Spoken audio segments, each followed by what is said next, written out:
We are back to the bottom line with your host, Ryan Herpin.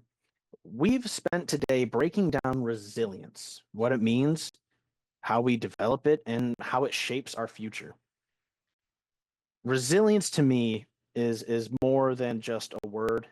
It's not something everyone is born with. I feel like a lot of the time you have to develop it.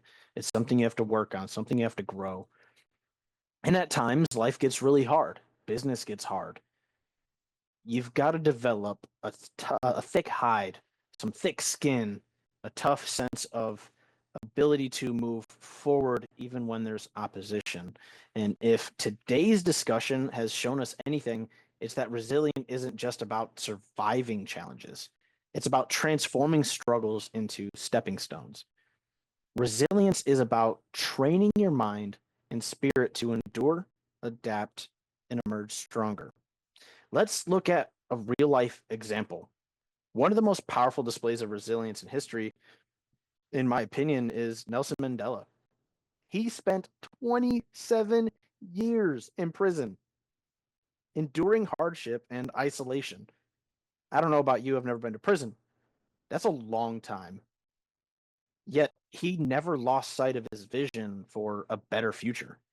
When he was finally released, he didn't seek revenge, he led with forgiveness, uniting a fractured country and proving that even the worst circumstances cannot defeat a determined spirit.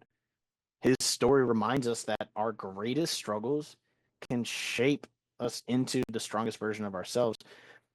I think of it as you can't you can't grow in comfort zones. Growth requires uncomfortability. It requires fighting challenges, overcoming problems, and hitting those inevitable speed bumps and curveballs of life. You've got to be able to surpass that, to overcome it. That is where growth is found. So, a philosophy of mine and something that I help with my clients is if you're getting comfortable, you're not growing. You have to be comfortable being uncomfortable. Another example is Harriet Tubman, who escaped slavery and then returned multiple times to free hundreds of others. She faced unimaginable danger, yet she pressed on, guided by her unshakable belief in freedom. Her resilience changed the lives of so many, proving that purpose fuels persistence. I find that story to be extremely powerful. I think Harriet Tubman was a great leader by example. That type of resilience is not the type that many of us will ever have to face. I don't think we're ever going to have to run into gunfire and pull people out and keep going back and forth. But let's consider the facts. There are people out there that set a great example of what it means to jump in the line of challenge and to become something better on the other side. You can either A, let life throw challenges your way and let it win. Yeah, we can put you in a corner, throw a sheet over your head, and feed you 3 times a day, but what kind of life is that? A life without challenge is not a life at all.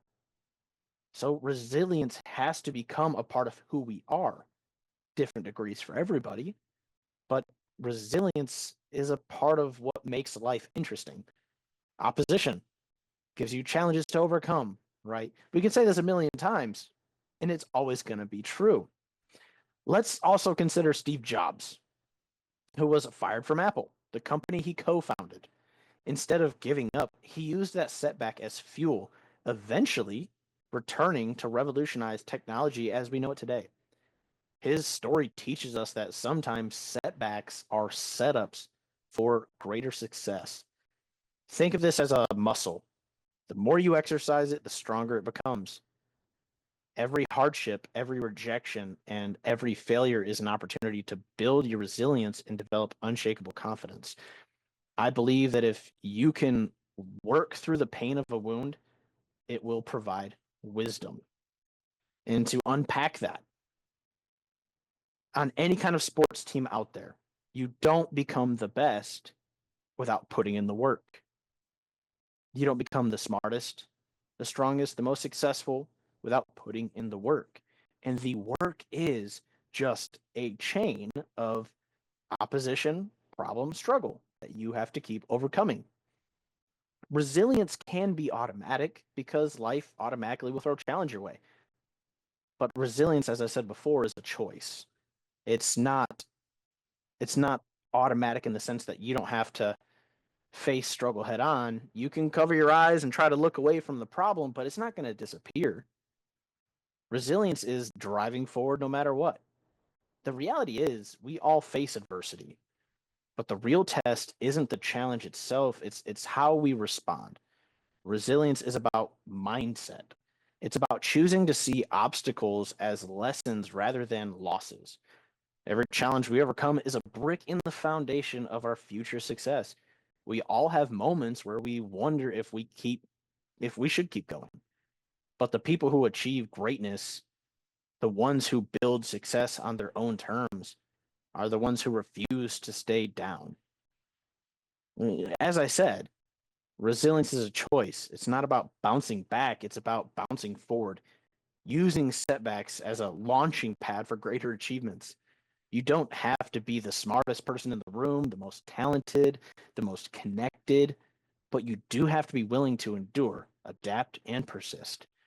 But if you are willing to keep pushing forward, if you refuse to let failure define you, you will succeed. I want to give you an interactive challenge. Resilience isn't just a concept, it's a practice. Think about one of your greatest struggles. How did you respond? How would you respond differently today? Take a moment today and reflect. What is one challenge in your life right now that is testing your resilience? Write it down. Next to it, write down 3 things that are within your control, actions you can take to move forward. The first step to resilience is recognizing that even in the face of adversity, you still have power over your next move. I like to measure. That's something that I repeat over and over and over to my clients. Measurement, measurement, measurement. You cannot change what you cannot measure. If I unpack that a little bit, we can measure most anything. You just have to be creative. So when it comes to your resilience, when it comes to building resilience, track your challenges mentally, physically, emotionally. Any challenge to be overcome is an opportunity to build resilience, to build mindset, to build the grit factor, to become formidable in any sense. Writing those things down, keeping track, and measuring your performance gives you the opportunity to use insight, data to become better and to change the areas that you feel you're falling short or making mistakes. As Maya Angelou once said, I can be changed by what happens to me, but I refuse to be reduced by it.